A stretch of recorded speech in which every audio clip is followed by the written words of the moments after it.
যেভাবে আপনার বর্ডারটাকে ভাগ করে দেওয়া হয়েছিল তাতে অনেক কমিউনিটি কিন্তু ডিভাইডেড হয়ে গেছে। কেউ ওপারে থাকে, কেউ এপারে থাকে, একই ফ্যামিলির।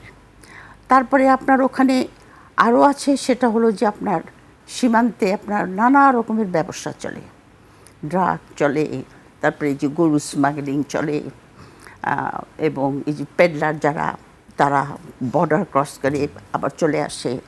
তারপরে সীমান্ত দিয়ে আপনার মহিলা নারী পাচার হয়।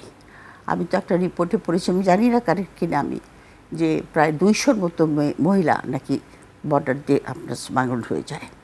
এবং ইন্ডিয়ার যে সমস্ত কলকাতায়, বিশেষ করে কলকাতা এবং বোম্বে, যে আপনার ওরা তো কোঠা বলে, যে রেড লাইট এলাকা, সেখানে নাকি 4000-এর মতো বাঙালি বাংলাদেশি মেয়েদেরকে স্মাগল করে নিয়েছে, ওই ব্যবসায় লাগিয়েছে।